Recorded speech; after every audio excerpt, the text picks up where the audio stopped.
dans ce tout nouvel épisode de mon podcast. Je suis trop contente de vous retrouver pour ce tout nouvel épisode. Comme vous pouvez le voir, c'est mon premier épisode vidéo, donc c'est la première fois que vous me voyez, que vous voyez mon visage pendant que j'enregistre ce podcast. Donc j'avais trop hâte de le tourner. Et le thème de ce podcast aujourd'hui, c'est 23 conseils pour mes 23 ans, parce que j'ai beau avoir que 23 ans, croyez-moi, j'ai des choses à dire et j'ai des conseils à donner. Donc j'espère vraiment que vous allez kiffer. Donc prenez votre thé, prenez votre café, installez-vous. Et voilà, je ne vous fais pas plus attendre et je commence directement avec le premier conseil. Le premier conseil que je peux vous donner, c'est de moins vous préoccuper de votre apparence physique. Notamment les mesdames. Vous le savez, moi-même, j'aime tout ce qui est dans le domaine de la beauté, le make-up, les cheveux, les ongles, tout ce que vous voulez. J'adore ça. Et donc ça paraît même assez illogique que je vous dise ça en premier, mais c'est une réalité. C'est vrai qu'on grandit, déjà on arrive au collège, on arrive au lycée et l'importance du physique, elle devient énorme. Parce qu'on est dans un but de standardisation, il ne faut pas être en dehors du groupe, faut pas être plus gros, faut pas être plus grand, faut pas être plus mince. Donc on devient dans une sorte de standardisation et on se met à tout mettre derrière notre physique. Et si on fait ça, c'est notamment parce qu'on est jeune et on le sait, quand on est jeune, on n'a pas forcément la confiance en soi qu'on a plus tard, qu'on a quand on est adulte. Donc du coup, on met tout derrière notre physique. Et surtout que notre génération, ça dépend bien sûr de l'âge que vous avez quand vous regardez ce podcast, mais on a beaucoup grandi avec tout ce qui était réseaux sociaux, avec les magazines pour les plus âgés. Donc c'est vrai qu'on a toujours eu cette image du corps idéal qui était vraiment surreprésentée. Et du coup, on a pu nous-mêmes intégrer le fait que notre physique était quelque chose de super important. Alors je dis pas que ça allait, je sais dans quelle société nous vivons, je sais que les apparences comptent en premier, que même dans les relations sociales, dans les relations amoureuses, dans les relations tout ce que vous voulez, amicales, familiales, c'est vrai qu'une personne qui a un physique attirant va avoir peut-être plus de facilité dans certaines choses, va avoir plus de facilité par exemple. On sait très bien quand on arrive dans une classe, je vous apprends rien, quand on arrive dans une classe, on sait très bien que les élèves les plus beaux, généralement, ils ont beaucoup moins d'efforts à faire pour se faire des amis que les élèves qui n'ont pas un physique qui rentre dans le standard. Donc oui, d'un côté, c'est vrai que le physique est très important. Mais de l'autre côté, on ne se rend pas compte à quel point c'est pas si important pour la personne que nous sommes.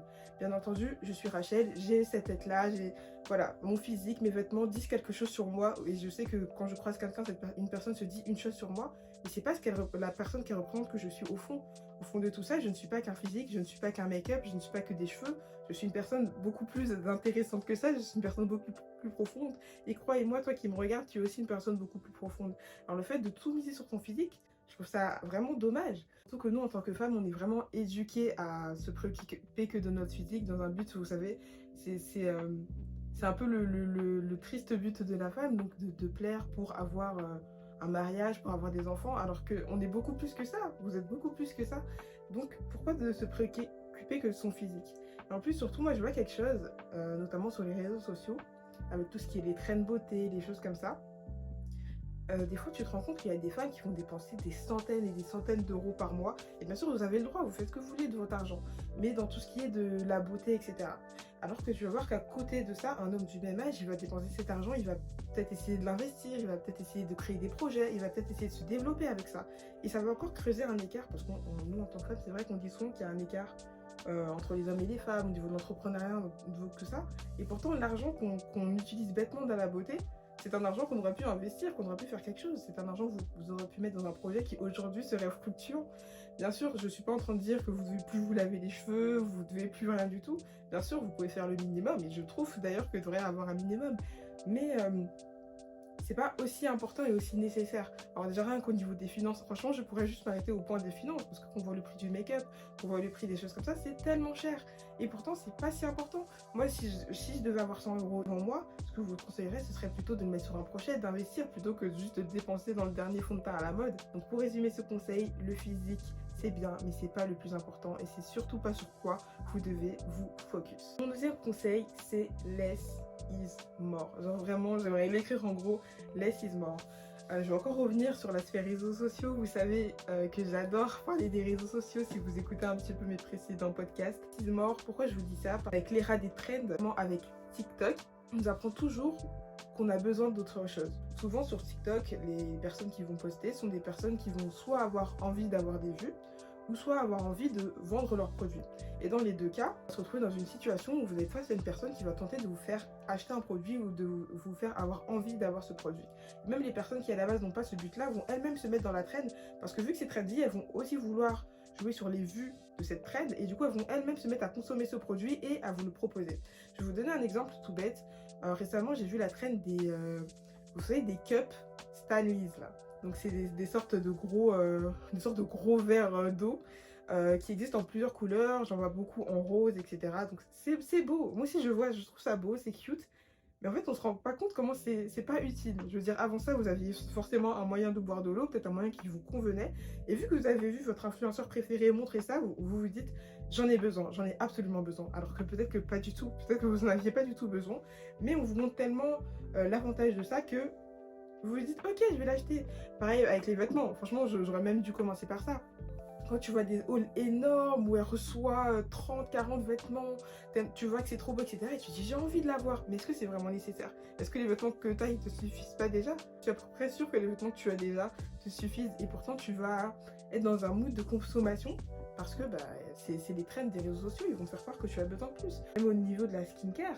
Skincare 2024, c'est avoir 10 étapes, utiliser tous les types de sortes d'acides, les mélanger, les crèmes coréennes, les choses comme ça. Mais c'est pas fondamentalement utile.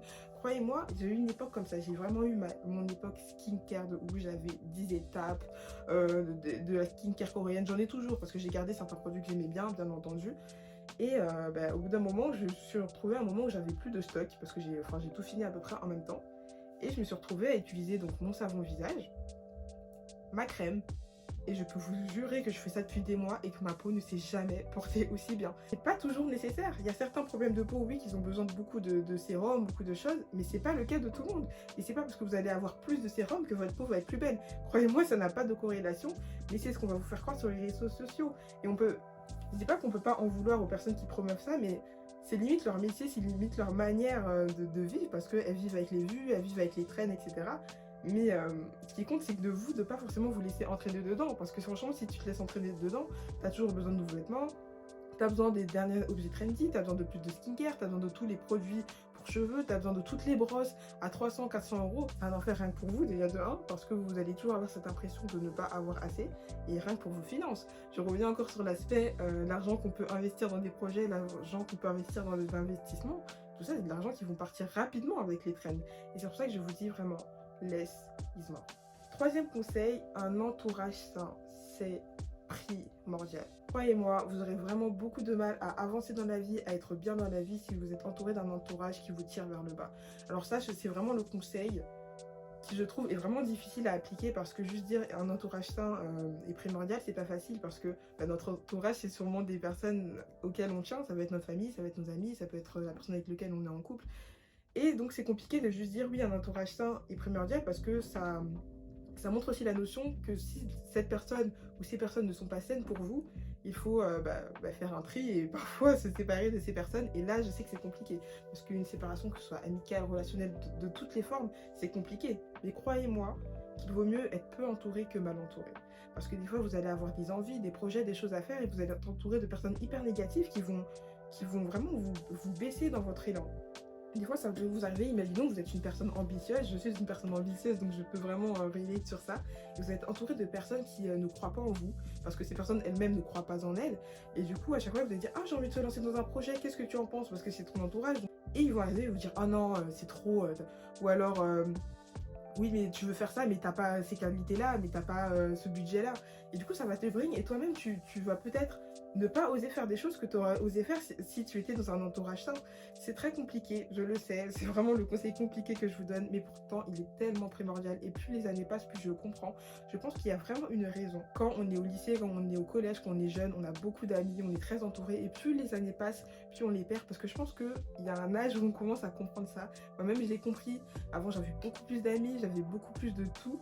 Et aujourd'hui, j'en ai beaucoup moins, mais je me porte beaucoup mieux. Aujourd'hui, je me lève le matin, enfin, j'ai personne qui m'angoisse, j'ai personne qui me baisse mon moral. Je sais que c'est moi face à moi. C'est donc soit t'es mon ami, et dans ce cas-là, on se monte tous les deux, on se fait du bien tous les deux, sans tous les deux l'un pour l'autre, ou soit c'est juste la fin et c'est pas si grave. Je sais qu'on est un peu dans une génération un peu solitude, donc on a beaucoup du mal à laisser partir les gens parce qu'il y a cette peur de se retrouver seul et je peux tout à fait la comprendre. Je serai la première à vous dire que c'est pas facile. Mais croyez-moi, il vaut mieux être peu accompagné que pas accompagné du tout. Je crois quand même que l'être humain est un être social et qu'on a quand même besoin de relations. Mais croyez-moi, c'est pas parce que vous laissez partir des gens que vous n'allez plus jamais rencontrer d'autres gens. Au contraire, Le conseil viendra après, donc je vais pas trop m'étaler, mais au contraire, c'est une occasion de vous ouvrir à d'autres personnes et peut-être que vous allez rencontrer des personnes qui vont être superbes pour vous. Peut-être que là, juste les amis que vous avez, bah, c'est pas les bonnes pour vous. Et ça sert à rien de s'accrocher. Je sais que des fois, il y a des amitiés qui ont de plus de 10 ans. J'ai des amitiés de plus de 10 ans. C'est compliqué de se séparer de ces personnes, bien entendu, mais croyez-moi, un entourage sain, il n'y a rien de mieux pour être bien dans votre vie, pour être bien dans vos projets, dans votre futur. Croyez-moi, nettoyez votre entourage et essayez de l'assainir. Quatrième conseil, ton meilleur atout dans la vie, c'est ta connaissance. Ça reprend un peu le premier conseil, c'est pas ton physique, vraiment ta connaissance. Bien sûr, il y a des choses qui sont des grands atouts, notamment l'argent, avec lequel on n'a pas toujours la main mise. Certaines personnes naissent dans des familles riches, d'autres des familles très pauvres. Donc il y a beaucoup de choses sur lesquelles on n'est pas égaux. Moi, je suis pas du genre à croire que tu dois travailler très dur et puis tu arriveras à tous tes rêves. Non, c'est pas vrai. Tout le monde n'est pas égal sur ce niveau-là. Par exemple, tout le monde ne vit pas dans les mêmes pays, tout le monde n'a pas le même statut. Certaines personnes, par exemple, moi je connaissais des personnes qui ont été mises à la porte à 16 ans. Croyez-moi, ces personnes-là, elles n'ont pas les mêmes chances qu'une personne qui a la chance de vivre chez ses parents jusqu'à 25 ans. On n'est pas tous égaux. Mais croyez-moi que s'il y a une arme que vous pouvez vraiment prendre, c'est la connaissance. Alors j'ai vu une étude, si je la retrouve, je la remettrai en commentaire. Malheureusement, chaque fois je lis des choses et j'oublie de prendre le lien, de le garder. J'ai vu une étude qui disait qu'en 2030, la plupart des métiers qui seront exercés sont des métiers qui n'existent pas encore. Et du coup, ça c'est quelque chose qui peut faire très peur parce que vous allez vous dire, mais je forme à un métier, je fais des études et au final, ça se trouve que dans quelques années, ce sera plus utile. Oui, mais s'il y a bien une chose qui peut vous aider dans cette transition-là, c'est la connaissance. Découvrir des choses, apprendre des choses, croyez-moi, ça n'a pas de prix. Ça peut paraître insignifiant aujourd'hui, mais croyez-moi, il y a bien une chose qu'on peut jamais vous retirer, c'est vos skills et vos connaissances. C'est pour ça que je vous conseille d'être des personnes curieuses, ouvertes d'esprit, d'apprendre des nouvelles compétences quand vous avez eu l'occasion. Si vous avez le temps, c'est pas besoin d'être des choses contraignantes. Je sais pas, vous avez une passion pour la vidéo, ben prends ton temps, prends 1 heure, 2 heures par semaine, essaye de mettre du temps et apprendre à te former. Que ce soit tes passions, le fait de te former sera toujours ton meilleur atout. Ça paraît pas grand chose, mais crois-moi, il n'y a rien de mieux qu'avoir des skills, qu'avoir de la connaissance. Donc, mon conseil, c'est soyez curieux, ouverts d'esprit, apprenez, apprenez, apprenez. Ce sera toujours votre meilleur atout. Mon 5e conseil, c'est ouvrez-vous aux autres. On est vraiment dans l'ère où on prône l'indépendance woman, j'ai pas besoin des autres, j'ai besoin de personne. Et c'est vrai, vous devriez toujours chercher à vous suffire à vous-même, que si vous vous retrouvez dans une situation où malheureusement vous ne pouvez pas être accompagné, que ça vous suffise, que votre présence vous suffise, que si jamais vous avez besoin de faire des activités et que il n'y a personne avec vous, que vous puissiez le faire tout seul. Je suis d'accord avec ça, mais croyez-moi, s'ouvrir aux autres, ce sera toujours quelque chose de super important parce que je crois que l'être humain est un être social et que les relations humaines sont vraiment la chose qui peut vous rendre le plus heureux. Tous les types de relations amicales, amoureuses, familiales, c'est super important, bien sûr. Encore une fois, je fais pas du cas par cas, je sais qu'il y a des familles compliquées, je sais qu'il y en a qui ont des amitiés compliquées, parce que croyez-moi, il n'y a rien qui puisse vous rendre plus heureux que de bonnes relations sociales. On élimine les personnes toxiques, les personnes qui nous ralentissent, les personnes qui sont jalouses, les personnes qui... Vraiment, les mauvaises personnes dans notre vie, et après on cherche à s'ouvrir pour rencontrer des personnes meilleures, être en présence de personnes qui sont bien pour vous, rien de mieux, et c'est tellement important pour la santé mentale, pour le développement, pour tout. Tellement beaucoup d'opportunités que vous puissiez avoir avec de nouvelles connaissances. Moi par exemple, j'ai rencontré des personnes amicalement cette dernière année. C'est vraiment l'année où j'ai vraiment décidé de m'ouvrir aux autres parce que je suis une personne qui est introvertie et vraiment très introvertie à la base. Je suis vraiment pas le genre de personne qui est dans une pièce et qui parle aux autres, et j'ai vraiment cherché à me forcer, à m'obliger à parler aux autres, à découvrir des gens, et je peux vous assurer que vous ne regrettez jamais le fait d'avoir parlé avec une personne, ou alors très rarement. Il y a certaines personnes qui peuvent vous faire regretter, mais croyez-moi, ça représente une minorité. Généralement vous apprenez un truc, des fois vous avez de nouvelles opportunités, on parle à quelqu'un, oh t'aimes ça, oui moi aussi, ah mais tiens j'ai des places pour ça, c'est marrant, on a cette passion en commun, et puis tu as des choses que tu n'aurais pas eu si tu étais resté dans ton coin. Croyez-moi, c'est tellement important, vraiment. Ouvrez-vous aux autres, alors pour de nouvelles relations, et aussi essayer d'entretenir celles que vous avez. Des fois on a des amis qui sont très bien, qui sont cool, mais avec le travail, avec tout ça, on oublie souvent des fois d'entretenir ces relations. Et croyez-moi, je sais de quoi je parle. De vous ouvrir, peut-être vous avez une amie que vous kiffez et ça fait longtemps que vous n'êtes pas vu, envoie-lui un message. Alors tu fais quoi, on se voit, ça fait longtemps qu'on s'est pas vu. Je vous jure, c'est des petits trucs comme ça et qui vont tellement être positifs pour votre vie. Peu au sorti, si on vous propose, dites oui, essayez de pas être fermé. Oh non, j'aime pas ça donc je le fais pas. Tente, essaye. Au pire, t'auras passé un bon moment, au pire ce sera une anecdote, mais vraiment tente, essaye, ouvre-toi aux autres parce que crois-moi, c'est vraiment quelque chose qui peut te rendre très heureux. Mon 6e conseil, c'est de toujours rester indépendant. Bien entendu, ça dépend de l'âge que vous avez quand vous regardez ce podcast, mais c'est vraiment primordial de toujours chercher une indépendance. Je vous encouragerai toujours à poursuivre vos rêves, poursuivre vos projets, à vous affilier à des gens. Mais croyez-moi, l'indépendance, ce sera toujours utile. Il faut que vous ayez un certain seuil de confort qui soit votre indépendance. Par exemple, je vous dis, ouvrez-vous à d'autres personnes et faites-vous des amis, oui. Mais si jamais vous avez une activité, un projet, quelque chose que vous voulez mener avec quelqu'un et que personne n'est disponible pour vous, ne vous restreignez pas et au contraire, faites-le seul parce que vous pouvez aussi vous suffire à vous-même pour certaines choses. Donc, gardez une certaine indépendance. Et l'indépendance, c'est tellement vaste, donc c'est dur de dire là juste dans un petit point de podcast. Ça peut être aussi financier, le fait de ne pas dépendre d'une personne. Alors bon, encore une fois, je ne juge pas. Chacun choisit son mode de vie. Par exemple, je sais qu'il y a des femmes qui choisissent d'être femme au foyer, de dépendre financièrement de leurs époux. Personnellement, ce ne serait pas un conseil que je conseillerais. Je ne juge pas et vraiment, vous faites ce que vous voulez de vos vies. Chacun fait ce qu'il veut de sa vie, mais c'est pas quelque chose que je conseillerais. Récemment, j'ai vu une personne du coup sur les réseaux sociaux où c'était un post féministe où je crois on parlait de... Enfin, je sais plus c'est quoi, mais on parlait voilà, d'une femme qui avait subi des violences conjugales. Et en bas dans les commentaires, il y a une femme qui a commenté et qui a dit... en fait, qui demandait un peu conseil aux autres femmes et qui disait bah écoutez, je suis mariée, j'ai 2 enfants et mon mari n'a jamais été violent, mais récemment il m'a mis une claque. Et du coup, dans les commentaires, forcément, il y avait beaucoup de réponses et les gens lui disaient mais n'attends pas la deuxième, va-t'en pas, etc.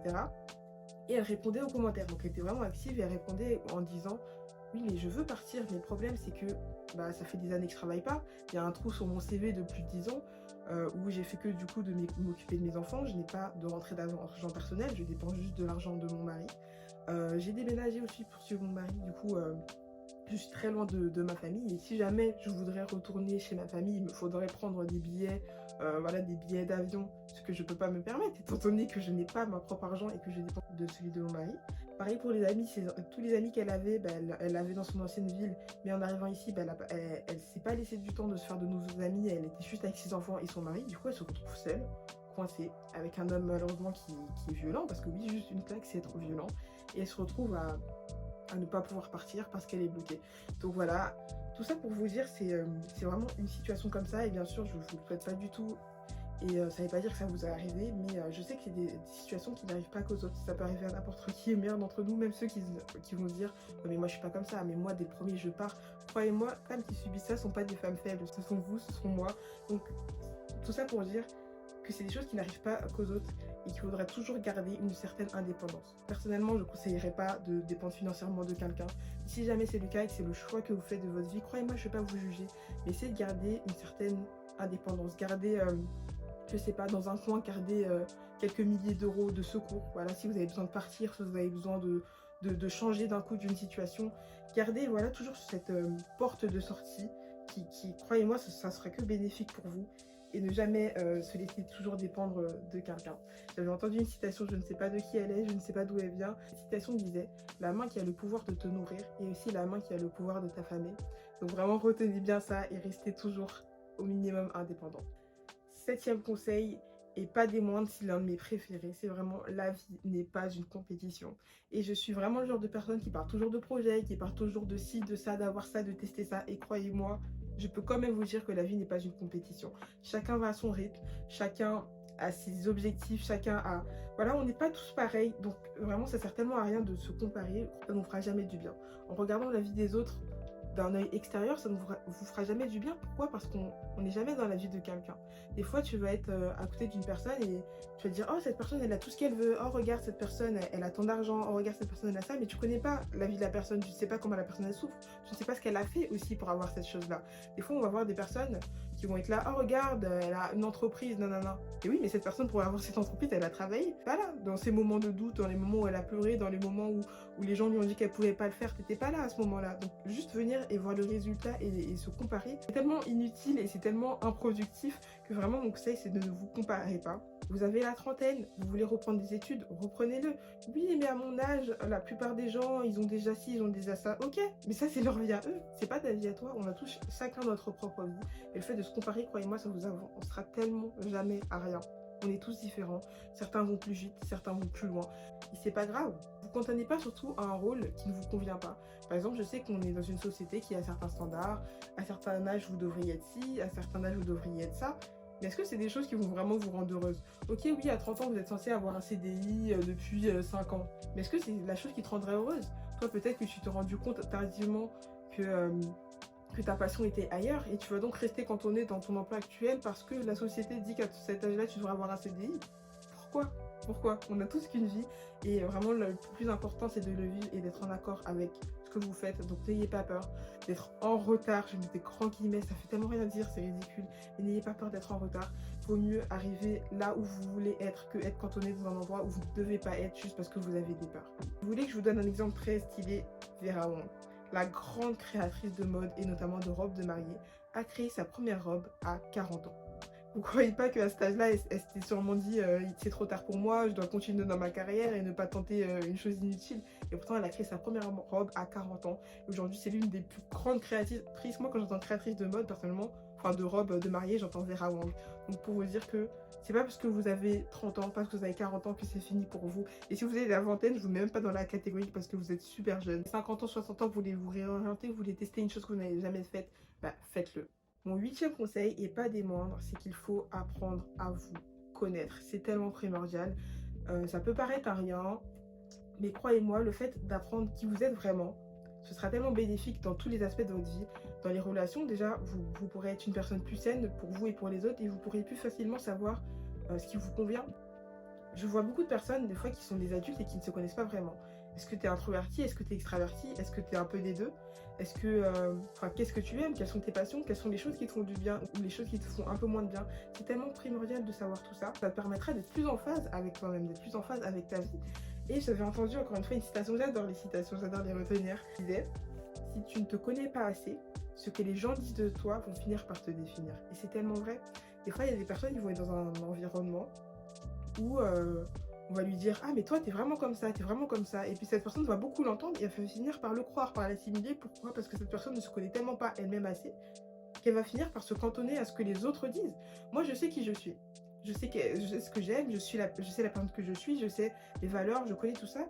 Donc si une personne arrive de moi et me dit toi t'es vraiment ci, toi t'es vraiment ça, ça va rentrer là et ça va ressortir là parce que moi je sais qui je suis, je sais ce que je vaux. Et aujourd'hui, il n'y a personne qui peut venir et tenter de me définir à ma place parce que j'ai atteint un certain niveau de connaissance de ma personne et je sais qui je suis. Et croyez-moi, il n'y a rien de mieux que de savoir qui vous êtes pour tous les aspects de votre vie. Le 9e conseil, j'essaye de parler plus vite parce qu'en fait, je suis trop une bavarde, vraiment. Je suis vraiment trop une bavarde. Si ça tenait qu'à moi, je ferais des épisodes de 2 heures. Moi, je peux parler pendant 2 heures. Vraiment, j'aime trop ça. C'est bien pour ça que j'ai créé un podcast. C'est vraiment parce que j'avais trop de choses à dire. J'ai pas assez de personnes pour m'écouter, je crois. Non, c'est fou. En vrai, c'est des amis. Mais bon, quand t'es une bavarde comme moi, avoir une plateforme, c'est pas une si mauvaise idée. Donc, on va essayer de faire vite pour ce 9e conseil. Et le 9e conseil que je peux vous donner, c'est apprenez à vous aimer. Ça a l'air tellement bateau, dit comme ça a l'air tellement évident. Mais oui, forcément, tout le monde devrait apprendre. Mais croyez-moi, des fois, on ne le met pas assez en pratique dans notre vie. Et il y a vraiment quelque chose sur lequel j'aimerais vraiment insister, c'est que l'amour de soi, c'est pas quelque chose qui est acquis. On croit souvent qu'il y a un état à passer. Donc on s'aime pas et puis d'un coup on va s'aimer. Non, non, c'est pas comme ça. L'amour de soi, ça se travaille tous les jours. Tous les jours, tu te lèves le matin, tu te regardes dans le miroir et tu te dis je suis fière de la personne que je suis fière de qui j'ai en face de moi, j'aime qui je suis, j'aime mes valeurs, j'aime mon physique, j'aime tout chez moi. C'est un travail qui est constant. Il n'y a pas un état où un jour tu vas te lever et tu vas avoir confiance en toi, pas du tout. Les gens ne sont pas levés un jour du jour au lendemain en ayant confiance en eux. Bien sûr, il y a des personnalités qui vont plus s'y prêter que d'autres, mais croyez-moi, c'est un état qui doit se travailler. Donc vraiment, travaillez votre amour, votre confiance en vous tous les jours. Travaillez-le, travaillez-le. Regardez-vous dans le miroir. Soyez content de ce que vous voyez. Soyez heureux de ce que vous avez. Parce que s'aimer aussi, c'est être content de ce que l'on a, parce que c'est trop facile de se regarder dans le miroir et de voir les défauts qu'on a. Oh, j'ai un trop gros ventre, oh, j'ai des boutons, oh, j'ai ça. Mais regarde ce que tu as déjà, regarde la personne magnifique que tu es. Il faut vraiment que tu retiennes ça. Si jamais tu as du mal à le retenir, écris-le. Moi, j'ai une liste, j'ai une liste de toutes les choses que j'aime chez moi. Ça peut paraître narcissique, ça peut paraître taré, mais je vous jure que ça aide. Si jamais tu as du mal à la relire, mets-le au mur. Qui va te juger? Une personne te juge? Ben juge-moi, il n'y a pas de souci. En tout cas, il faut vraiment que vous vous rappeliez et que vous appreniez à vous aimer. Une personne avec qui j'avais parlé, vous savez, je parle tellement à des gens, des fois je ne sais même plus d'où je tire les choses, parce que je retiens les mots, mais des fois pas forcément la personne qui me l'a dit, et qui me disait, j'ai passé des années à être toujours dans des relations toxiques.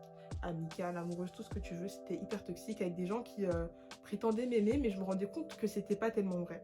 Et avec le temps, je me disais, mais qu'est-ce que j'ai fait pour mériter ça? J'ai pas de chance, j'ai juste pas de chance. Et puis avec le temps, j'ai appris à m'aimer et j'ai compris un truc. J'ai compris qu'à cette époque, je m'aimais tellement pas moi-même que je finissais par être attiré par des personnes et par mener des relations avec des personnes qui n'étaient pas elles-mêmes en capacité de m'aimer. Parce que croyez-moi, donc fin de la citation, parce que croyez-moi, quand vous aimez pas, vous allez finir par accepter des choses qu'une personne qui s'aime n'accepterait pas. Des fois, vous êtes en relation, je sais pas, on va prendre amicalement parlant, un groupe d'amis. Ce groupe d'amis se voit toujours sans vous, il vous appelle toujours en dernier recours, etc. Quand vous aimez pas, c'est des situations où vous allez accepter, vous allez dire oh c'est pas grave ou peut-être que si. Mais si vous aimez, vous allez dire mais moi la personne que je suis, je vais accepter ça. Non, salut. Exactement la chose que vous devez faire. Apprenez à vous aimer, apprenez à connaître votre valeur, croyez-moi. Ce sera toujours positif. Le 10e conseil, c'est le jugement des autres n'a d'importance que si tu lui en donnes. Les gens vont vous juger. Point final. Je vais même pas vous dire oui, essaye que les gens ne te jugent pas, les gens vont te juger. Que tu fasses du mal, ils vont te juger, que tu fasses du bien, ils vont te juger, que tu correspondes à ce qu'ils veulent, ils vont te juger. Ils vont toujours te juger parce que c'est ainsi. On est dans une société, les gens vont te juger. Accepte ce fait-là, c'est tout. Mais ce que tu ne dois pas accepter, c'est de vivre selon ce jugement-là. Ou de vivre dans la crainte, encore pire, de ce jugement-là. Des fois, il y a des choses que tu aimes, il y a des choses que tu hais, il y a des choses que tu veux faire. Et tu le fais pas parce que tu te dis « Oh, mais les gens vont me voir. Oh, mais si, oh, mais ça. » Mais je vois beaucoup de vidéos où on interroge des personnes âgées, on leur dit quel est votre plus grand regret. Et souvent, ces personnes disent « Mon plus grand regret, c'est de ne pas avoir osé. C'est de ne pas avoir essayé. C'est de ne pas avoir tenté parce que j'avais peur du jugement des autres. » Le jugement des autres, il sera toujours là. Vous ne pouvez pas l'effacer. Et la pire chose que vous puissiez faire, c'est d'entrer dans une vie qui n'a été guidé que dans la peur du jugement des autres. Vous n'atteindrez jamais la vie que vous vouliez, vous n'atteindrez jamais le bonheur que vous espérez en juste étant dans une vie où vous avez peur du jugement des autres. Donc, faites-le. La chose que tu voulais faire depuis des années que tu n'oses pas parce que tu as peur qu'on dise de toi, fais-le. Parce qu'on dira de toi dans tous les cas. Parce que si tu ne fais rien, donc 20 ans, on va dire quoi? Oh, cette personne, elle n'a rien fait de sa vie. Si tu fais quelque chose, oh la honte, elle fait ça. Les gens te jugeront dans tous les cas. Alors vraiment, essaye d'être en phase avec toi et fais-le. Le 11e conseil, il va être très rapide, c'est se reposer, c'est productif. J'en ai marre du contenu sur les réseaux sociaux où on montre des gens travailler toute la journée, courir à la salle de sport à 6 h du matin, etc. Ok, c'est bien, si ça vous convient, c'est super. Si vous kiffez, c'est trop bien. Mais croyez-moi, vous reposez, c'est productif. Vous arrivez à un moment le soir, après une semaine de travail, vous rentrez dans votre lit, vous scrollez, vous êtes sur Netflix, oui, c'est productif. Et je sais qu'on a beaucoup, dans le développement personnel, notamment beaucoup de discours contraires, où on dit non, tu dois travailler toute la journée, on se reposera quand on est mort, d'accord. Mais la dépression qui va t'attendre là, croyez-moi, elle n'attendra pas que tu seras mort. Et vraiment, vaut mieux travailler, puis avoir des temps de repos que se forcer à travailler des années et puis un jour faire un breakdown, désolé j'ai pas le mot en français, mais voilà, un moment de craquage parce que ça aurait été trop. Ou même passer à côté de sa vie, passer à des choses que tu aurais aimé faire, mettre de côté tes amis, mettre de côté tes passions, tout ça parce que tu étais dans un mental où il fallait que travailler, te reposer, prendre du temps pour soi, c'est productif. En te reposant, crois-moi, c'est là où tu iras le plus loin. Oui, tu peux aller plus vite en ne prenant pas de repos, mais crois-moi, tu iras plus loin et tu seras beaucoup plus heureux quand tu auras pris le repos que tu dois prendre. Si on se repose, si on dort, c'est qu'il y a une raison. Si notre corps nous montre des signes de fatigue, c'est parce qu'il y a une raison. Notre corps, il n'y a rien que notre corps ne sache pas sur nous. Si vous montre que vous êtes trop fatigué, que chaque fois que vous faites un projet, votre tête tombe, etc., c'est qu'il est le moment de se reposer. Donc, ne mettez pas ça de côté, reposez-vous, c'est productif.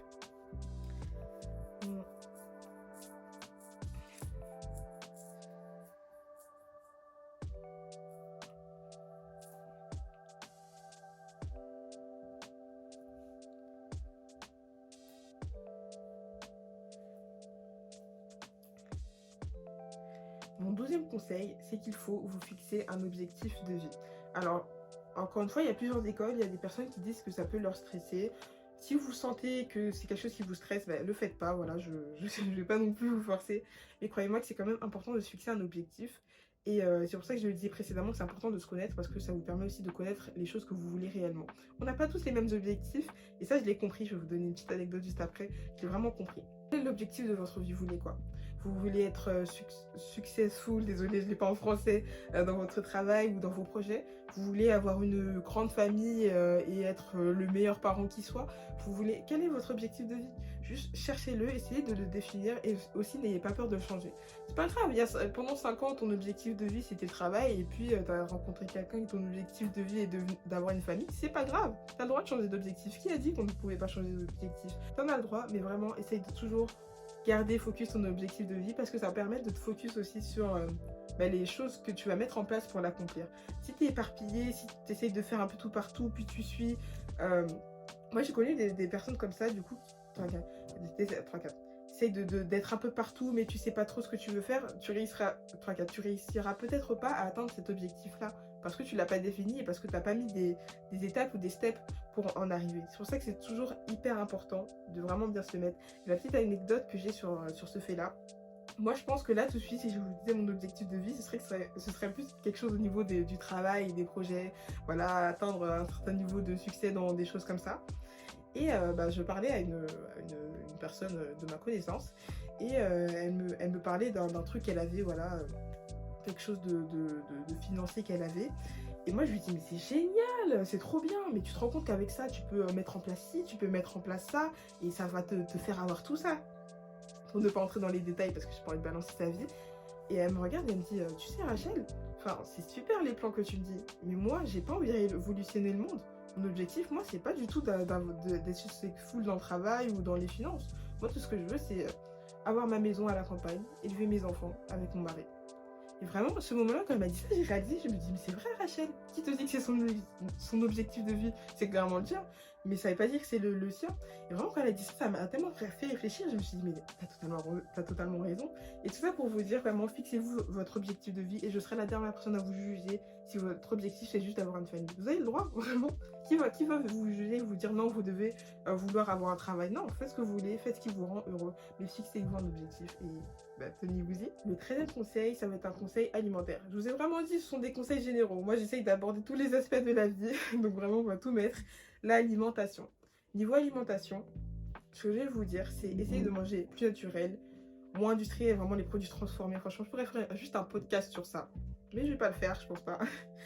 Donc, moins de produits transformés, plus naturel. Si vous en avez la possibilité, notamment financière, essayez de manger plus bio, de plus cuisiner, donc moins les plats préparés, déjà faits, plus le faire vous-même. Vous pouvez contrôler ce que vous mettez dedans, etc. Faites vous-même, essayez aussi d'avoir une alimentation plus variée, testez de nouveaux fruits. Je sais pas, une fois par mois, tu testes un légume ou un fruit que tu ne connais pas. Ouvrez-vous, essayez de découvrir, ce sera vraiment le mieux pour votre santé. Et surtout, il y a une alimentation qui vous convienne. Alors, je vais encore aller contre le discours un peu prôné sur les réseaux sociaux où tu vois des gens faire des meal prep, manger toujours parfaitement et avoir un petit meal par semaine ou un burger, oh mon dieu. Franchement, moi, je vous prendrais pas du tout ce mode de vie-là, non. Non, globalement, je veux dire, oui, il y a certains aliments que moi, personnellement, j'ai enlevé de mon alimentation, par exemple le Nutella, globalement le jus, mais pour autant, vous ne devez pas non plus avoir une vie totalement restrictive. C'est pas nécessaire, c'est pas aussi utile qu'on peut le penser. Donc vraiment, essayez quand même d'avoir une alimentation le meilleur possible. Buvez de l'eau, mangez des frais, mangez des fruits, des légumes, mais ne vous restreignez pas, rentrez pas dans un cercle limite. Enfin, je peux limite appeler ça des TCA, hein, parce que quand je vois sur les réseaux sociaux, il y a certaines personnes, c'est clairement des TCA. Hein, on n'appelle pas ça comme ça parce qu'on ne diagnostique pas quelqu'un à sa place, et surtout sans les connaissances d'un psychologue. Mais franchement, des fois, je vois des choses sur les réseaux sociaux, c'est vraiment incroyable. Mais rentrez pas dans ce cas-là, essayez de manger mieux parce que ce sera toujours bon pour votre santé, bon pour votre famille, tout ce que vous voulez, pour l'énergie aussi que vous devez avoir, parce que c'est important la nourriture pour avoir de l'énergie. Mais essayez d'apprendre à aimer, à manger, à réapprendre et à ne pas manger juste pour avoir un objectif de poids ou un objectif de corps. Non, c'est plus que ça. Si on a des papilles gustatives et qu'on a la possibilité d'apprécier le goût, profitez de ça, profitez de pouvoir apprécier le goût, faites des choses bonnes, tout en essayant de rester dans quelque chose de sain. Voilà, essayez de ne pas aller mettre trop de beurre, pas mettre trop de sel, pas mettre trop de ci ou trop de ça. Vous le savez, il y a des choses que je pense que globalement vous savez. Mais restez sain pour vous. N'allez pas dans l'extrême, ce que vous voyez sur les réseaux sociaux. En plus, le pire, c'est qu'encore une fois, je le répète, les réseaux sociaux, c'est fictif, c'est pas la réalité. Peut-être que vous allez vous allez voir une personne qui va manger vraiment hyper sain, hyper protéiné, etc. Mais qu'est-ce que tu sais qu'elle fait vraiment ça tous les jours? Là, t'as fait une vidéo sur oui, qu'est-ce que je mange toute la semaine, mais qui te dit que la semaine d'après, elle a pas mangé Uber Eats tous les jours? Qu'est-ce que t'en sais? Est-ce que t'étais avec elle assise? T'étais pas là. Donc vraiment, ne vous mettez pas dans une matrice des réseaux sociaux à croire que vous êtes horrible parce que vous mangez un burger. Non, tu n'es pas horrible. Non, c'est pas ton cheat meal. Je déteste ce mot, vraiment. Ton cheat meal, n'importe quoi. C'est juste un burger. T'inquiète pas. Tu vas pas mourir pour ça. Donc vraiment, mangez ça, mais n'allez pas trop loin. 14e conseil, je vais essayer d'aller vite sur celui-là parce que je l'ai dit tellement de fois, j'ai même fait un épisode dessus, c'est essayez de réduire le temps de scroll sur les réseaux sociaux. Bien sûr, ça dépend de combien de temps vous y passez. Si c'est déjà bas, bon voilà. Mais globalement, essayez de réduire. C'est cool de scroll sur les réseaux sociaux. Croyez-moi, les réseaux sociaux, ça peut être positif. Hein. Vous pouvez être inspiré, vous pouvez découvrir de nouvelles choses. Le nombre de choses maintenant que vous avez découvert sur les réseaux sociaux, le nombre de business, de trucs que vous avez découvert grâce à ça. Moi, je suis pas là à diaboliser toujours les réseaux sociaux, à dire que c'est le pire truc au monde. Non, il peut y avoir du positif sur les réseaux sociaux. Vraiment, il y a du positif. Mais ce qui est important, c'est ce que vous en faites. Donc, oui, vous pouvez vous inspirer, regarder sur les réseaux sociaux, rire, même des fois, franchement, bon, moi je vois des trucs sur TikTok, sur ça, c'est super drôle, je passe un bon moment. Il y a pas de souci à ça, ne vous culpabilisez pas parce que vous passez un moment sur les réseaux sociaux, mais n'y passez pas non plus toute votre journée. Moi, j'ai eu une période où vraiment je pouvais carrément dire que j'étais addict aux réseaux sociaux, j'en ai fait un épisode d'ailleurs. Et donc j'ai vraiment essayé de réduire ça, d'ailleurs j'ai supprimé TikTok à l'heure où je vous parle, je vais peut-être devoir le réinstaller parce que bon, moi je crée du contenu sur les réseaux sociaux donc c'est compliqué de supprimer. Mais j'ai supprimé, ça fait plus d'1 mois que j'ai supprimé et ça n'a pas changé tant de choses que ça à ma vie. Si vous pouvez remplacer ce temps en trop, je parle vraiment de temps en trop que vous passiez sur les réseaux sociaux à faire des choses dans la vraie vie, je sais pas, t'as du temps en trop, je sais pas, peins, lis, sors avec tes amis, croyez-moi, ce sera toujours beaucoup plus positif que juste scroller sur les réseaux sociaux. Mais ne vous interdisez pas, encore une fois, moi je suis jamais pour la restriction totale, je suis jamais pour ça. Donc vraiment, passe ton petit moment sur les réseaux sociaux, mais ne passe pas ta journée. Ou des longs moments, 5 heures à scroll sur téléphone, pourquoi faire? T'en as pas besoin. Donc vraiment, on réduit et on essaye de faire plus de choses dans la réalité, parce que croyez-moi, la réalité est bien plus intéressante et bien plus épanouissante. 15e conseil, j'aurais dû le mettre limite en premier parce que j'ai vraiment envie que tout le monde l'entende. Prenez les choses moins à cœur. Prenez les choses moins à cœur. Je vous jure que ça va changer votre vie. Prenez les choses moins à cœur. Vous êtes une personne émotive, hypersensible. Là, je pense que vous devez peut-être vous étouffer parce que ça va être compliqué pour vous de prendre les choses moins à cœur. Je le consens. Mais prenez les choses moins à cœur, vraiment. Oui, une personne, elle a fait ça, elle a dit ça sur toi, d'accord, ça peut te faire mal, tu as le droit de ressentir tes émotions. Ne vous privez pas de ressentir vos émotions, c'est pas ce que je dis. Mais prenez les choses moins à cœur. Ok, d'accord, je l'accepte. Et je passe à autre chose. Croyez-moi, ça va tellement vous changer la vie. Moi, c'est vraiment le truc. Limite, j'aimerais le placarder sur mon mur, prendre les choses moins à cœur. Je trouve qu'avec le temps, j'ai réussi à prendre les choses moins à cœur. Je suis jamais arrivée, je suis pas au summum. Je suis même pas sûre que ça existe vraiment une personne qui ne prenne rien à cœur. Il y a toujours des sujets qui nous touchent plus que d'autres, bien entendu. On a tous des passés, on a des histoires, tout ce que tu veux. Mais prends les choses moins à cœur. Tout ne doit pas avoir l'importance, tout ne doit pas te toucher, tout ne doit pas te prendre ton énergie, te prendre ta botte du beurre, tout ne mérite pas ça. Donc vraiment, essaye de prendre les choses moins à cœur, notamment pour les choses que tu peux pas contrôler. On peut pas contrôler ce que les gens disent, on peut pas contrôler ce que les gens font. Alors, juste tout prendre à cœur et le prendre pour toi, c'est vraiment quelque chose qui va te bring. Vraiment, désolée, j'ai pas le mot en français, je sais que ça fait hyper, ça fait hyper la meuf quand, qui sort des mots en anglais, mais ces fois je les ai pas. Et ça va vraiment te faire descendre globalement, quoi. Donc vraiment, essaye de prendre les choses moins à cœur, tout ne doit pas te toucher. Je vois que c'est l'un des fondements du stoïcisme. Tout n'a pas besoin d'être pris à cœur. 16e conseil, très rapide, épargne. Si tu as la possibilité, épargne. Si tu as de l'argent en trop, comment on peut dire ça? On n'a jamais d'argent en trop. Mais je veux dire, je sais pas, tu gagnes un certain montant tous les mois, essaye de mettre un pourcentage de ce montant, voilà, de te fixer, de te mettre en budget et de le mettre de côté. Je sais, encore une fois, je ne vais pas faire du cas par cas, je le répète toujours, je ne peux pas faire du cas par cas, vous vous en doutez. Je sais qu'il y a des situations très compliquées où malheureusement on finit la fin du mois avec 10 € sur le compte et encore c'est quand on finit pas à découvrir. Donc je sais que voilà, c'est pas vous, vous n'êtes pas concerné, mais globalement, des fois on le peut plus. Alors je vais te prendre un exemple, mais bon là je peux pas. Parce que bon, la personne va regarder le podcast, elle va pas être très contente. Mais voilà, je sais qu'il y a des gens, des fois, ils vont pas avoir été éduqués financièrement. Moi, j'ai pas été éduquée financièrement, mais je me suis auto-éduquée financièrement. Et d'ailleurs, je pourrais clairement l'avoir mis en conseil de vous éduquer financièrement, c'est très très important. Mais des fois, on croit qu'on peut pas épargner alors qu'on le peut, c'est juste qu'on ne sait pas forcément gérer son argent. Des fois, il y a des personnes, je prends l'exemple de 1 000 €, et puis tu vas voir des gens, ouais, j'aime trop les vêtements, donc je dépense 500 par mois. Au bout d'un moment, tu te dis, mais tu te rends compte combien ça fait par an? Tu te rends compte tout l'argent qui est passé dedans? Tu veux t'acheter des vêtements, t'as le droit. Mais 100, mais 200 max. Mais vraiment, il y a des gens qui vont mettre des montants énormes dans des choses qui vont être vraiment même pas péréens, qui vont... Voilà, pour un vêtement qui va être démodé dans la saison d'après, c'est pas si utile. Vraiment, si vous pouvez, et c'est au maximum d'avoir une épargne.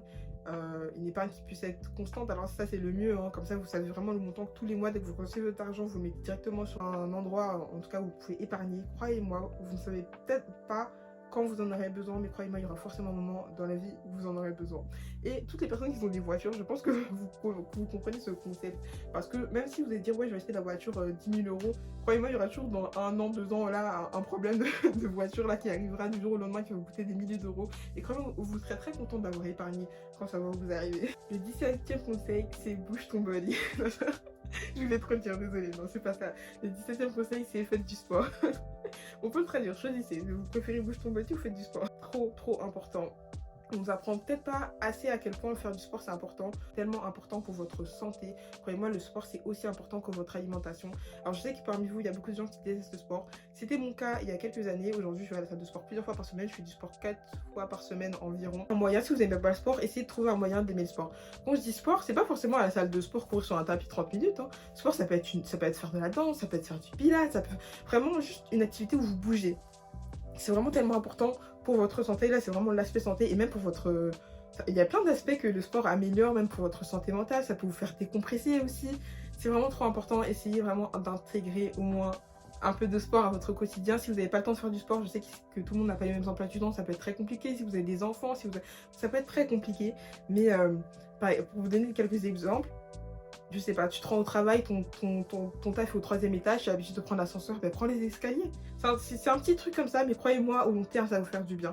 Tu prends le bus pour rentrer chez toi, descends une station avant et prends le temps de marcher. Je vous jure, c'est des petits trucs comme ça et ça va tellement être positif pour votre santé. Donc vraiment, bougez vos body. 18e conseil, c'est vraiment ce que j'appelle le conseil se moquer de la tronche du monde. C'est vraiment le conseil que je n'applique pas, mais je vous le donne quand même. Prends soin de ton sommeil. Vraiment, c'est trop important. Encore une fois, au même titre que le sport, au même titre que l'alimentation que j'ai dit précédemment, le sommeil, c'est super important. Vous avez besoin de dormir, vous avez besoin de vous reposer, vous avez besoin de régénérer les cellules. Donc vraiment, prenez le temps de dormir, essayez de... si vous ne dormez pas assez, de vous coucher plus tôt, essayez d'arrêter d'avoir le téléphone dans le lit à scroll. Ça m'arrive beaucoup. Hein. De scroll et puis à un moment tu te rends compte, tu te dis ah moi c'est 1h du matin, qu'est-ce que je fais? Je me suis couchée avant 3h. Donc vraiment essayez de soigner votre sommeil, essayez de mettre en place des bonnes habitudes pour mieux dormir. Voilà, je pense j'ai pas besoin de vous les citer, je pense que vous le savez, on évite le café à partir de certaines heures, on évite trop d'écran, etc. Donc vraiment, prenez soin de votre sommeil. Moi personnellement, c'est même plus le scroll en ce moment, parce que depuis que j'ai supprimé TikTok, j'ai beaucoup moins le scroll. Mais vous savez, ou peut-être pas, je suis passionnée de lecture. Donc comment vous dire que quand tu es dans un bon livre et qu'il y a une action qui s'est passée juste après, tu as du mal à juste fermer le livre. C'est vrai que ça m'arrive beaucoup, j'essaye de vraiment de réduire. Mais voilà, activité calme, soignez votre sommeil. C'est trop important. 19e conseil, on arrive bientôt à la fin. C'est arrête de trop attendre avant de te lancer. Je sais que des fois on peut manquer de confiance en soi, ou alors on peut juste être réaliste, se dire oui on n'a pas assez de ski, on n'a pas assez de ci pour se lancer, mais crois-moi des fois t'attends trop, ça sert à rien. C'est bien de réfléchir avant, de se poser, de faire bien les choses avant de se lancer. Mais des fois il y a des gens qui attendent trop. Moi j'ai connu ce genre de personnes dans ma vie, je vais pas citer de nom encore une fois parce qu'on va m'attraper, mais voilà, des personnes qui avaient un projet en tête, avaient envie de faire quelque chose et qui n'osaient pas en se disant oui mais là c'est pas le bon moment, oui mais j'ai pas assez de ci, j'ai pas assez de ça, ce ne sera jamais le bon moment. Arrêtez de croire qu'un jour, il y a un jour qui va s'appeler le 23 janvier qui va être le bon moment. Ça n'existe pas, le bon moment c'est quand tu choisis que c'est le bon moment, c'est tout. Il n'y aura pas oui mais j'attends qu'une personne vienne, oui mais tu ne sais pas si elle arrivera ce soir, elle arrivera jamais cette personne que tu attends. Donc vraiment, si vous voulez vous lancer dans quelque chose, arrêtez de trop attendre et juste lancez-vous. Vraiment lancez-vous. Au pire vous apprendrez sur le tard, vous ferez des erreurs. Moi dans ce podcast je fais un nombre mais incalculable d'erreurs, j'en fais plein. Là jusqu'à présent je continue à apprendre, je continue à changer les choses. Mais moi tu te lances, tu crées. Et mais voilà, au pire t'apprends sur le tard et croyez-moi ce sera toujours mieux que d'attendre dans le bac et de ne rien commencer du tout. 20e conseil, je le trouve très stylé, je me sens très dev perso en le disant, et c'est pour avoir ce que la majorité des gens n'ont pas, il faut faire ce que la majorité des gens ne font pas. Exemple que j'aime beaucoup, mais il date vraiment cet exemple, où c'était d'une certaine entreprise française, du coup d'une entreprise laitière. Et du coup, c'est des gens qui voulaient se faire recruter dans cette entreprise. Qu'est-ce que font la plupart des gens pour se faire recruter? Ils envoient un CV, une lettre de motivation, voilà, ils essayent de remettre leur compte LinkedIn à jour. Ça, c'est ce que font la majorité des gens. 99% font ça. Et eux, ils sont venus et ils sont habillés... en tout cas, c'est une entreprise laitière, ils sont habillés en vache. Et ils sont allés devant l'entreprise avec un carton où ils disaient je cherche un emploi dans ci, avec leur poste. Et ils ont été recrutés comme ça. Donc eux, ils sont passés devant tous les gens. Ça se trouve, il y a des personnes qui avaient des meilleurs profils, plus de qualifications, plus de choses. Ils sont passés bien devant eux parce qu'ils ont fait quelque chose que les autres n'auraient pas osé faire. Bon, franchement, moi, tu me dis de m'habiller en vache et dans l'entreprise, là, tout de suite, je te dirais quoi? Pardon. Et pourtant, eux, ils l'ont fait et ils ont eu ce que la majorité des gens, du coup, n'ont pas eu. Parce qu'ils ont fait ce que les autres n'ont pas osé faire. Donc ça, c'est vraiment un conseil qu'il faut que vous reteniez, oser. Vraiment, dans la vie, on n'a qu'une vie, hein, donc osez. Si c'est pas cette vie-là que vous allez oser, c'est quand vous serez mort? Vraiment, osez. Et faites ce que les autres ne font pas pour avoir ce que les autres n'ont pas. Mon 21e conseil, c'est planifier tes objectifs. Il ressemble un peu à un conseil que j'avais dit précédemment. Mais planifier. Vraiment planifier tout. Moi, personnellement, je me planifie avec Notion. Vraiment, c'est trop important. Vous allez voir que vous allez faire tellement plus de choses. Et quand je dis objectif, c'est pas forcément des objectifs au niveau du travail. Ça peut être, je sais pas, il y a un dossier administratif que tu dois faire. Eh bien, note-le, ce dossier-là à faire. Et puis, tu mets les étapes à faire. Il manque ce papier-là, il manque ce papier-là. Donc, tu l'écris. Mais vraiment planifier. Essayez vraiment de planifier un maximum de choses que vous puissiez. Parce que croyez-moi, ça va tellement vous aider dans la productivité. Ça va tellement vous aider à faire les choses plus vite. Par exemple, moi, je suis quelqu'un qui n'aimait pas du tout enfin qui n'aime toujours pas, hein, jusqu'à présent j'aime pas les dossiers administratifs et souvent des fois il y avait des trucs que je devais faire et que à la dernière minute parce que ça fait des mois que je l'ai laissé de côté parce que je l'avais tout simplement oublié et puis après je relis le papier, je me dis ah c'était quoi le document qui me manquait parce que je me rappelais plus et tout ça c'est des choses qui nuisaient du coup à ma productivité, qui me faisaient des fois repasser sur un truc que j'aurais pu mettre de côté depuis des mois. Donc vraiment c'est très important d'essayer d'être le plus organisé. Il y a plein de sites qui vous aident. Alors soit vous pouvez, vous êtes quelqu'un de papier, moi je suis quelqu'un de papier, donc j'aime bien avoir de pouvoir écrire. Donc j'ai juste à côté de juste à côté de mon espace de travail, j'ai un truc où je peux écrire mes tâches du jour. Mais j'utilise aussi des plateformes, moi j'utilise Notion personnellement, c'est super. Et faites vraiment comme vous le sentez, mais vraiment c'est très important. Mettez l'objectif et mettez les étapes à faire. Croyez-moi, ça va vraiment vous aider. Mon 22e conseil, on arrive bientôt à la fin, je le kiffe celui-là, c'est vraiment Take Memories. Vraiment, prenez des souvenirs. Prenez en photo si vous aimez prendre des photos, prenez en vidéo, faites des mini-vlogs de vos vies, des beaux moments que vous passez. Faites des albums potentiellement, je sais pas, il y a un carnet où vous notez des petits mots de vos amis. Vraiment, c'est trop important. Encore une fois, ça peut être réaliste, il y a peut-être des gens qui s'en fichent, mais moi je trouve ça vraiment... Enfin, moi je pense que je passe pas un meilleur moment que quand je suis chez moi dans mon lit et je regarde des souvenirs que j'ai pris, des photos, des mots, des trucs comme ça. Enfin, c'est vraiment des trucs qui vont vous faire vraiment du bien. Et si vous en avez l'occasion, en plus on est vraiment dans l'ère de la digitalisation, donc on a tous un téléphone portable, on a tous globalement de quoi prendre pas mal de vidéos, pas mal de souvenirs, donc vraiment take memories, faites des mini-vlogs, n'ayez pas honte. Oui, les gens te regardent dans la rue parce que tu te prends, dans la rue parce que tu te prends en photo, parce que tu te prends en vidéo, ok, regarde-moi, c'est pas grave. Mais vraiment, prenez des souvenirs, c'est vraiment trop bien, c'est trop important. Et vraiment, si vous pouvez prendre des petites photos de moments sympas, les imprimer, des Kodak si vous préférez, ou alors des trucs plus durables aussi, c'est trop bien, vraiment, take memories, je vous jure. Et mon dernier conseil, donc on arrive au chiffre 23, c'est le regret, c'est une leçon et une motivation, mais ça ne doit pas être un poids. Il y a quelque chose que tu as fait ou que tu n'as pas fait, que tu regrettes, c'est un sentiment humain, on est humain, le regret fait partie de nous. On arrive au dernier conseil, le 23e, c'est le regret, ça doit être une leçon et une motivation pour le futur, mais ça ne doit pas être un poids. Le regret fait partie des sentiments humains. Il y a un jour dans ta vie que tu as regretté un truc, c'est normal, c'est un sentiment qu'on doit accepter, on passera tous par là, mais ça ne doit pas être un moyen de te bloquer. Oui, tu as regretté d'avoir fait quelque chose ou de ne pas avoir fait quelque chose, ok, c'est un fait, c'est passé. Mais ça ne doit pas te bloquer, là donc je vais pas de l'avant. Au contraire, c'est une leçon que tu vas apprendre et c'est quelque chose qui va potentiellement te motiver. Mais tu ne dois pas rester bloqué, oh c'est trop tard. Je vais donner un exemple très rapide, par exemple, il y a beaucoup de personnes qui veulent se lancer dans la création de contenu et qui n'osent pas en se disant j'aurais dû préférer profiter de l'âge d'or il y a quelques années. Alors sur YouTube c'était les années 2000, voilà 2010 etc. Oh j'aurais dû profiter, donc là je peux plus me lancer, c'est trop tard. Pour TikTok, oh j'aurais dû profiter du confinement, maintenant c'est trop tard. Non, c'est pas trop tard, c'est pas trop tard. Oui, tu regrettes de ne pas l'avoir fait à cette époque-là, mais au contraire, ça doit être une motivation. Tu te dis, ok, je l'ai pas fait, je vais me lancer maintenant, à cause du regret. Et donc voilà, c'était tout pour ce podcast. L'épisode est beaucoup plus long que ce à quoi je m'attendais. C'est vrai que quand c'est en vidéo, c'est encore plus apte à parler, à vraiment s'étayer, à raconter un petit peu sa vie. Donc vraiment, je suis trop contente de ce premier épisode. J'attends vos avis en commentaire. J'espère que vous avez vraiment aimé de me voir. Voilà, donc c'est la première fois qu'on me voit sur cette plateforme. J'espère vraiment que vous avez kiffé cet épisode vidéo. D'ailleurs, je vous ai pas dit pourquoi j'ai choisi 23. J'ai choisi 23 parce que c'est vraiment le chiffre, c'est vraiment mon chiffre important de l'année. Parce que j'ai eu 23 ans. en 2023. Je suis née un 23 et là prochainement j'ai un événement très important qui va se passer pour moi qui sera un 23. C'est vraiment le taux plein du 23 cette année, donc je me suis vraiment dit je vais continuer sur cette lignée, je vais vous faire 23 conseils parce que c'est vraiment mon chiffre de l'année, c'est vraiment mon chiffre important. Donc voilà, j'espère vraiment que vous avez kiffé cette vidéo. J'ai eu des petits problèmes de lumière au cours, j'espère que ça se voit pas parce que j'espère que ça se voit pas, je vais même pas vous le dire comme ça vous n'avez pas trop remarqué, mais j'ai des petits problèmes de lumière au cours de ce tournage. En tout cas j'espère vraiment que vous avez kiffé. N'hésitez pas à me donner de la force, voilà je débute comme vous l'avez sûrement remarqué, donc n'hésitez pas si vous avez kiffé, un petit commentaire, un petit like, un petit partage, ce sera toujours positif et voilà. En attendant, moi je vous dis à la prochaine vidéo, au prochain podcast et en attendant, prenez soin de vous, je vous fais de gros bisous. Mouah.